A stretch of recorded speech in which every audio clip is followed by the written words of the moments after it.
Oke. Nah, Bani Nadir tadi akhirnya dendam karena sekarang mereka terusir. Sebagian besar Bani Nadir itu pindah ke Syam, ke negeri-negeri ahli kitab. Jadi ketemu dengan ini di bawah Bizantium, di bawah Romawi Timur, ke dekat Yerusalem.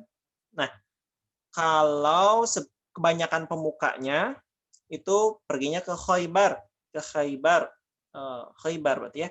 Nah, Khaybar ini adalah suatu tempat di Jazirah Arab yang kondisinya mirip sekali dengan Madinah. Gimana miripnya?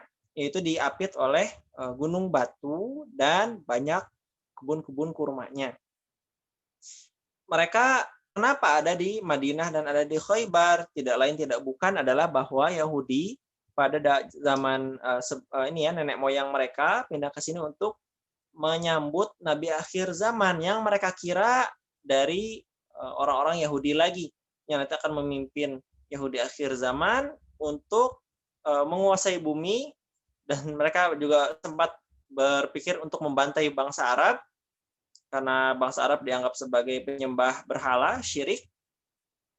Ternyata nabinya muncul dari bangsa Arab dan mereka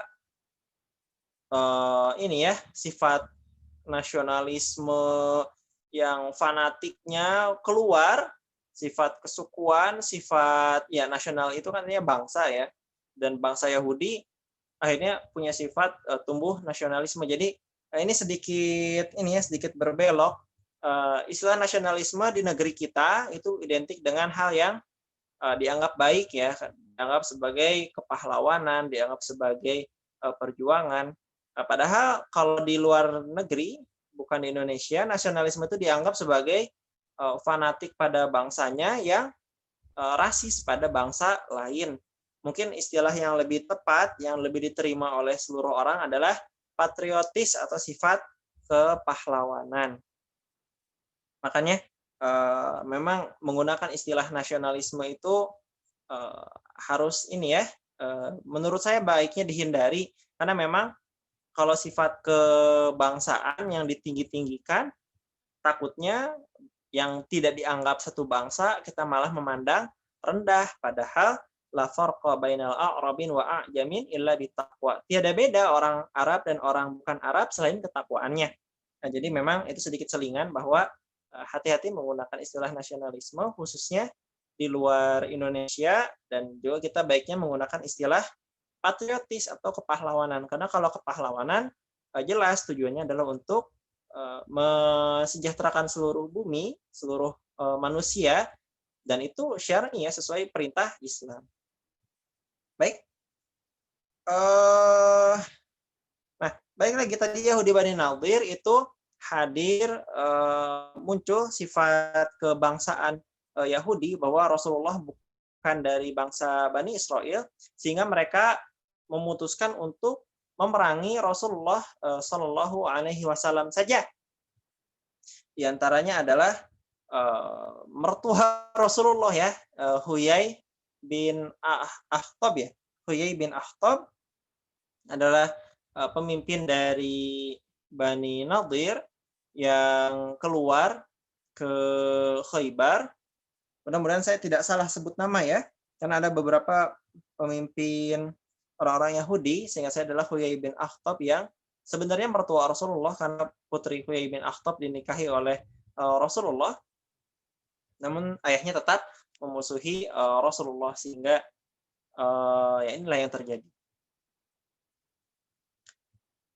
Oke. Sampai mana tadi itu? Sampai Bani Nadir, ya pemimpinnya pergi ke Syam. Nah, saat mereka terusir ke Syam, mereka akhirnya ini ya, karena Bani Nadir itu sudah tidak terbiasa berperang, tidak ahli dalam berperang, apalagi sekarang dalam keadaan terusir, jumlahnya sudah sangat berkurang, kekuatannya sangat berkurang. Mereka tinggal dalam tanda kutip numpang ke sesama bangsa Yahudi di Khaybar. Makanya kenapa mereka gimana caranya memuaskan dendam ini, yaitu dengan mereka mendatangi, mengompor-ngompori orang-orang sesama musuh untuk menyerang bersama-sama. Terdengar kan teman-teman? Saya takut suaranya tidak jelas. Kalau tidak jelas, bilang aja ya. Nah, balik lagi ke topik. Jadi, Bani Nadir mengirim 20 pemuka mereka, diplomat mereka, untuk datang ke Mekah, datang ke Bani Gotofan, untuk datang ke tempat-tempat lain, bahkan sampai yang kalau saya pelajari itu sampai ke Najd. Najd itu Riyadh ya, lumayan agak jauh, untuk bertemu dengan kabilah-kabilah Arab Badui, menawarkan permusuhan kepada Rasulullah. Jadi memang Arab Badui mereka terancam keberadaannya dengan Rasulullah karena Rasulullah selalu mencegah Arab-Arab Badui tadi untuk merampok, untuk mencegat karavan, ya, mencegat kafilah dagang, dan tentu itu oleh Rasulullah dianggap sebagai permusuhan, dan memang ya siapa sih yang ingin dirampok gitu kan. Akhirnya mereka merasa terperangi gitu kan, apalagi muslimin juga mendakwahkan tauhid sedangkan mereka menyembah berhala.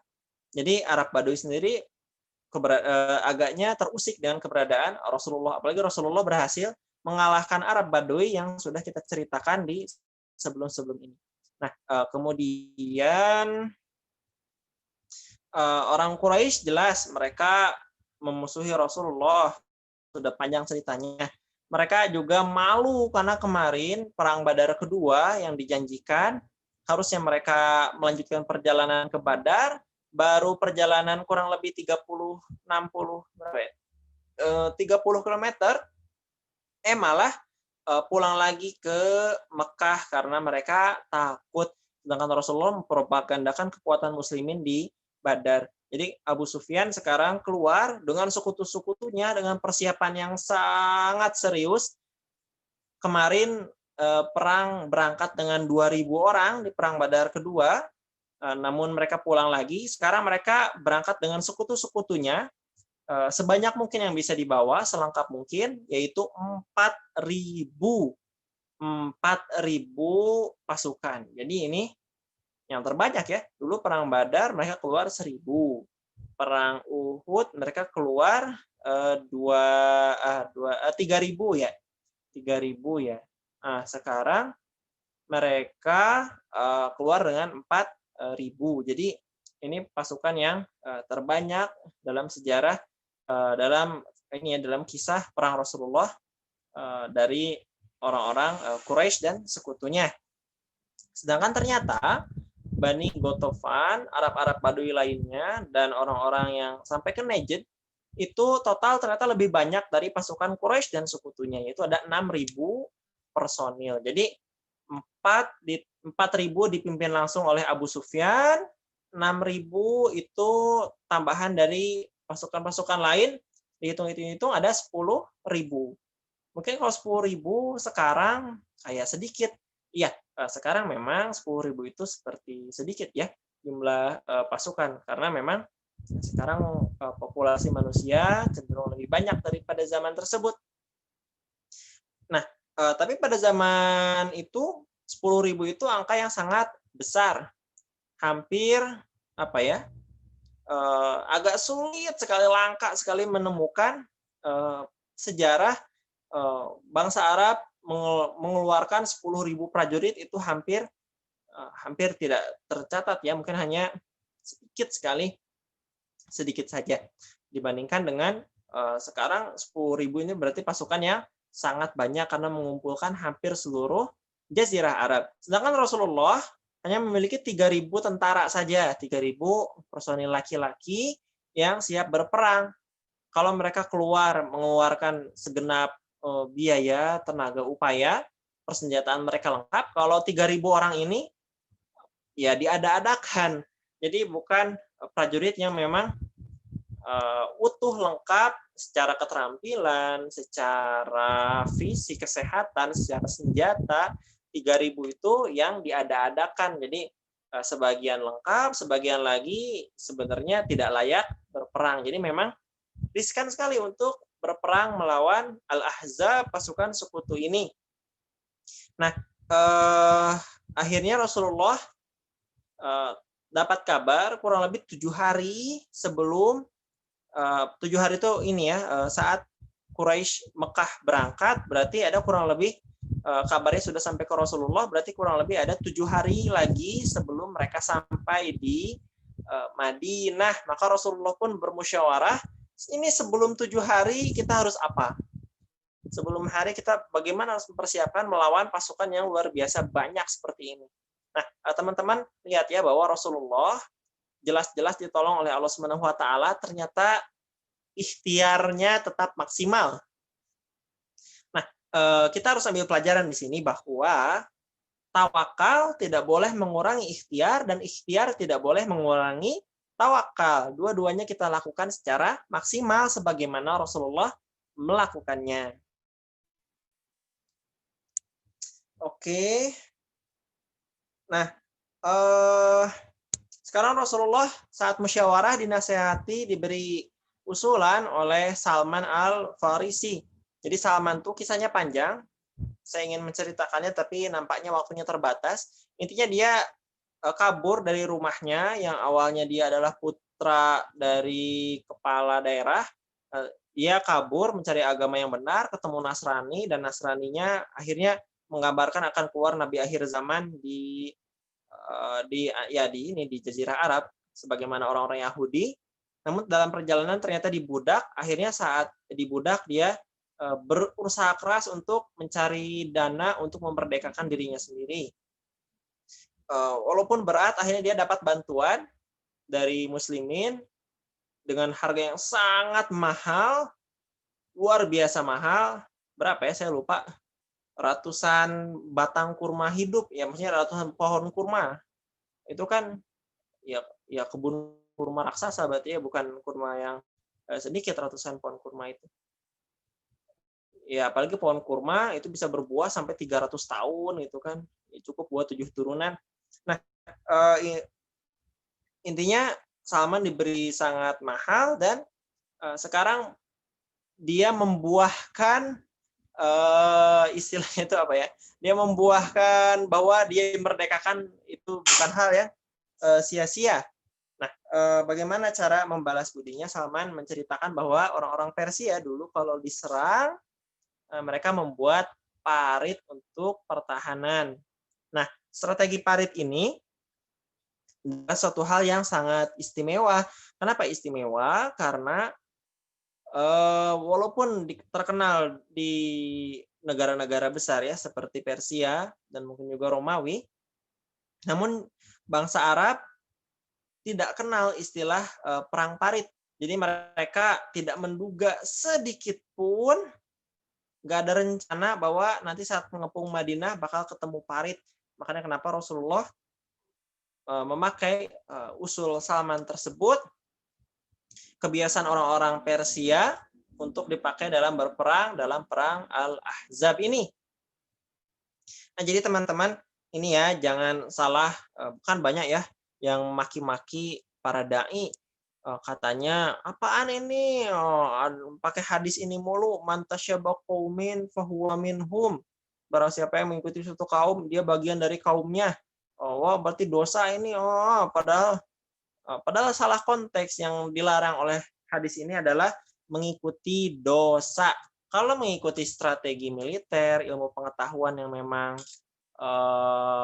nilai kebenaran umum, itu tidak dosa ya. Yang dilarang itu mengikuti maksiat.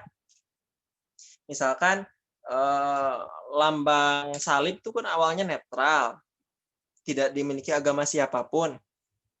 Tapi semenjak menjadi lambang agama Kristen, umat Islam jarang mengikutinya karena menyembah manusia itu kan dosa. Nah, tapi kalau misalkan orang Kristen banyak yang pakai kemeja, itu kan kemeja tidak ada hubungannya dengan maksiat mereka. Makanya kenapa umat Islam ya boleh pakai kemeja. Begitu. Jadi jangan sampai tertukar. Hadis man tasyabbaha qaumin fahuwa minhum, hadis riwayat Abu Daud tersebut tujuannya adalah jangan mengikuti maksiat. Rasulullah ini memakai strategi parit selama berarti 6 hari ya. Kalau mereka datang dalam 7 hari, berarti dalam 6 hari Rasulullah harus sudah sedia parit. untuk menahan serangan dari Mekah. Ini strategi yang sangat beresiko. Kenapa beresiko? Karena ya belum berpengalaman, belum pernah. Jadi masih masih harus dipikirkan ya, karena belum berpengalaman, jadi masih ya kalau bahasa saya sih meraba-raba gimana itu menggali parit yang benar. Ya akhirnya dibuatlah strategi bahwa paritnya akan membentang dari timur dan ini ya di utara Madinah, dari timur ke baratnya, dengan ujung-ujungnya itu menyentuh tebing-tebing terjal dari gunung-gunung di timur dan barat Madinah. Dengan strategi seperti itu diharapkan musuh tidak bisa menempuh jalan masuk ke Madinah. Kenapa tidak bisa? Karena timur barat Madinah kan ada gunung-gunung terjal tuh, nggak bisa lewat kuda, nggak bisa lewat unta, akan sangat melelahkan sekali kalau dilewati oleh orang. Dan selatan Madinah itu lebat dengan perkebunan kurma yang nanti kalau pasukan maksa lewat, ya banyak yang tercecer, nanti datang satu-satu ke Madinahnya. Ya kalau datangnya satu-satu ya tinggal dipanah, tinggal diserang sama muslimin, habis mereka ya satu-satu. Nah, makanya kenapa mereka mau nggak mau harus lewat utara, serangan serempak. Nah, sampai mana tadi? Akhirnya Rasulullah pun dengan strategi tadi ya, kurang lebih lebar dan dalamnya 4 meter. Tentu di tempat-tempat tertentu ukurannya akan bervariatif, tapi ini sedikit gambaran bahwa kurang lebih kedalaman dan lebarnya 4 meter. Tujuannya supaya kuda tidak mampu untuk melompat. Dan kalaupun orang memaksa masuk ke parit kemudian naik lagi, itu akan sangat sulit dan nanti muslimin mudah memanah dari atas parit sehingga mereka ya tewas di dalam paritnya. Itu strategi Rasulullah SAW. Dan tadi ya, strategi ini beresiko karena satu sisi belum ada yang berpengalaman. Yang kedua, Madinah itu kota yang banyak batunya. Bukan sekedar gurun pasir, tapi banyak batunya. Jadi pas ngegali, itu berat sekali. Harus mecah-mecahin batu. Makanya kenapa sahabat Nabi itu benar-benar diuji imannya ketika menggali parit tersebut. Karena sangat melelahkan. Mecah-mecahin batu sampai kurang lebih 3 km. 3 km itu dari mana ke mana ya? Ya, kalau misalkan kecepatan orang jalan itu kan sekitar anggap 5 meter per detik. Enggak, 5 meter per detik kecepatan. Anggap sekitar 3 meter per detik, berarti dalam waktu 1 menit itu dapat 200 meter, berarti 1 kilometer berapa ya?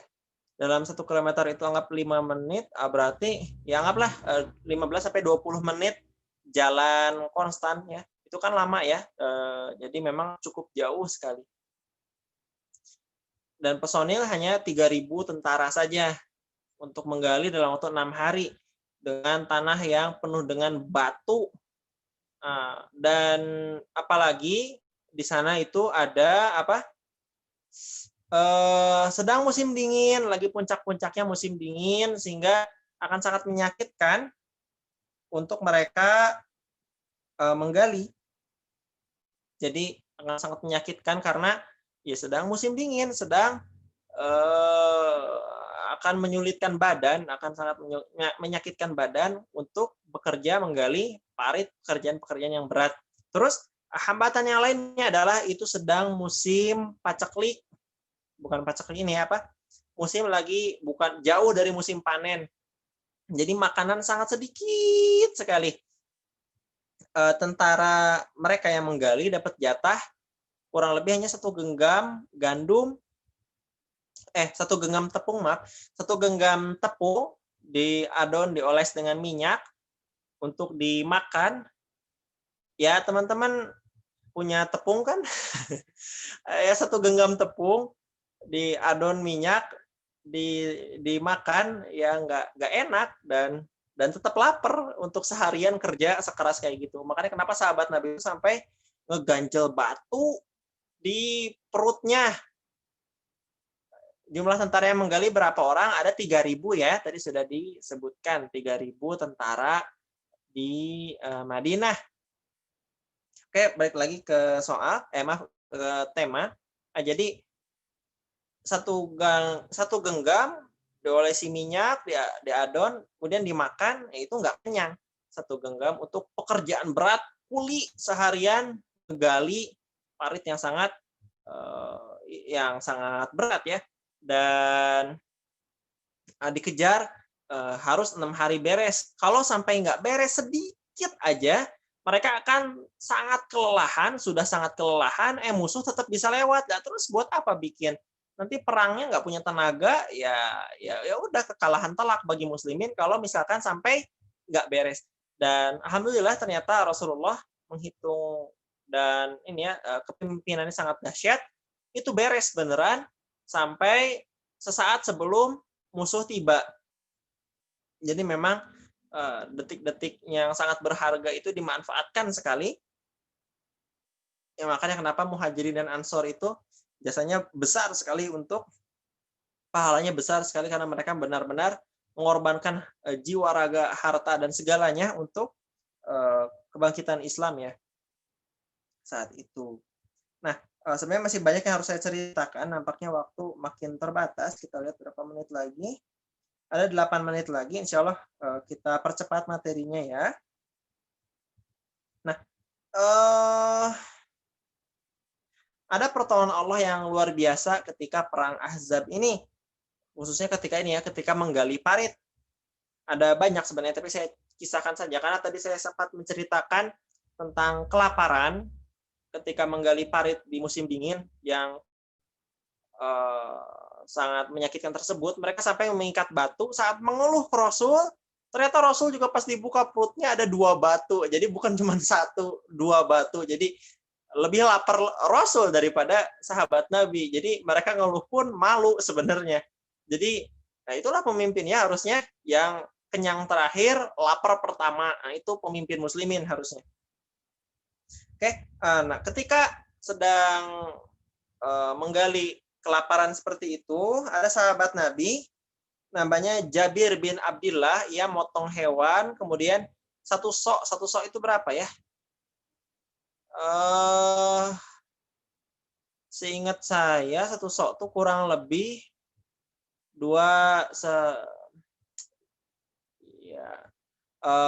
ya anggaplah 0,75 kilogram, 0,7 kilogram beras ya, kalau dikeberasin ke beda makanan nanti beda lagi beratnya. Ya kurang lebih satu sok tuh ya segitulah, mungkin kalau kita bahasanya sekresek aja lah ya. Saya takut salah juga nyebutin satu sok berapa. Saya dulu hafal tapi udah lama nggak di murojaah. Nah, anggaplah ada sekresek adonan tepung untuk nanti diberikan kepada Rasulullah dan sedikit sahabatnya saja. Ada hewan yang nggak banyak amat juga dipotong buat makan Rasulullah, karena Jabir kasihan banget itu Rasulullah, dan dia juga cuma punya itu aja buat dikasih. Ya udah akhirnya dikorbankan dan disuguhin ke Rasulullah. Rasulullah akhirnya ini dibisikin sama Jabir, Rasulullah, ini ada sedikit makanan, makan yuk, tapi jangan bilang-bilang yang lain ya, itu bahasa saya, jangan bilang-bilang yang lain, ajak sedikit aja sahabat buat ikutan gitu kan. Jabir pelan banget supaya yang lain nggak dengar, bisi yang lain mau makan juga. Rasulullah kaget gitu kan, senang, beneran? Oh, ada makanan? Oh ya Rasulullah, tapi cuma sedikit. Akhirnya tapi segitu banyak kok, cukup. Akhirnya Rasulullah yang tadi ditawarin sedikit, istrinya udah wanti-wanti sedikit, istri Jabir ya. Jabir juga ke Rasul wanti-wanti sedikit, dan udah bisik-bisik supaya yang lain nggak ikutan. Rasulullah teriak, woi gitu kan. Ada makanan di rumah Jabir, semua ke rumah Jabir. Oh, bayangin teman-teman, ada berapa? Berarti 3.000 pasukan ya. 3.000 pasukan datang ke Jabir. Yang padahal cuma ada sekresek makanan doang, sama ya daging dipanci. Akhirnya Jabir juga ini kita mau dipermalukan apa mau di apa gitu, ribut sama istrinya. Cuman ya udahlah, Rasul gitu kan, sami nama nah nurut. Akhirnya itu dituang, adonan itu dibikin adonan gitu kan, dipisah-pisahin, ini buat kamu, tapi pas dipisah-pisahin itu adonan, tak tak tak tak tak, nggak habis-habis adonannya. Itu salah satu mukjizat Rasulullah. Dan kemudian saat diambil, dipanci itu disiuk, ya apa ya bahasanya? Disiuk tuh apa teman-teman? Diserok, ya itulah disendok lah ya, disendok ya. Itu ternyata hanya berkurang sedikit saja. Padahal mereka ngambilnya banyak dan 3.000 orang. Wah, mereka makan sampai kenyang. Bayangin, 3.000 laki-laki besar yang kuli, yang lapar, yang perutnya diganjal batu, makan tapi dari panci cuman berkurang ya dikit kali gitu kan. Itu mukjizat Rasulullah. Nah, dan mereka pun kenyang akhirnya. Kemudian di kesempatan yang lain ada siapa namanya saya lupa, saudari dari An-Nu'man bin Bashir datang nyuguhin segenggam kurma buat bapak sama pamannya. Ternyata Rasulullah minta. Rasulullah minta kan nggak enak. Ya udah deh, dikasih juga itu segenggam kurma, padahal ya lagi kelaparan juga. Nah, ditaruh di kain, dilebarin kainnya, terus Rasulullah manggil lagi, woi, gitu kan, ada kurma. Oh, orang-orang datang tuh. Padahal kurma segenggam, dicomot, bukannya berkurang, malah terus bekah, terus berkah. Bekah itu bahasa Sunda artinya ngembang ya. Berkah yaitu ya ziyadatul khair, bertambah-tambah kebaikan. Akhirnya malah selesai diambil sama banyak orang sampai orang-orang pada kenyang. Itu kurma yang tadi segenggam malah sekarang tumpah-tumpah keluar dari kain. Jadi ini mukjizat Rasul bahwa ya inilah mukjizat bahwa saat kelaparan, saat tidak mungkin ada makanan, saat mereka nyaris mati, Allah beri pertolongan dari hal yang tidak mungkin terjadi kecuali karena pertolongan Allah saja. Begitu ya, saya cukupkan untuk materi hari ini karena memang sudah mau 40 menit, mau habis juga. Mau tutup juga Zoom-nya karena Zoom-nya masih free. Terima kasih teman-teman. Sampai akhir ini, wah masih ada 13 orang. Saya tersanjung, alhamdulillah. Kita tutup ya. Kalau ada yang bertanya di grup aja, di grup ini ya, sekolah Daurah Sirah Nabawiyah online intensif. Yang benar dari Allah, yang sah dari saya sendiri. Kita tutup dengan hamdalah, alhamdulillahirabbil alamin, istighfar yang khusyuk. Astagfirullahaladzim. Kita salawat, Allahumma sholli ala Muhammad wa ala ali Muhammad kama shallaita ala Ibrahim wa ala ali Ibrahim. Wa barik ala Muhammad wa ala ali Muhammad kama barakta ala Ibrahim wa ala ali Ibrahim fil alamin innaka Hamidum Majid. Kita tutup dengan doa kifaratul majelis. Subhanakallahumma bihamdika asyhadu an la ilaha illa anta astaghfiruka wa atubu ilaik. Terima kasih teman-teman ya, saya nggak nyangka pesertanya 13 istiqomah juga buat ikut. Ini mudah-mudahan nggak ngebosenin ya, mudah-mudahan nambah ilmu terkait dengan ketika Rasulullah menggali di Khandaq, di perang Ahzab. Sekali lagi yang benar dari Allah, yang sah dari saya sendiri. Terima kasih. Jazakallahu khairan katsiran. Assalamualaikum warahmatullahi wabarakatuh.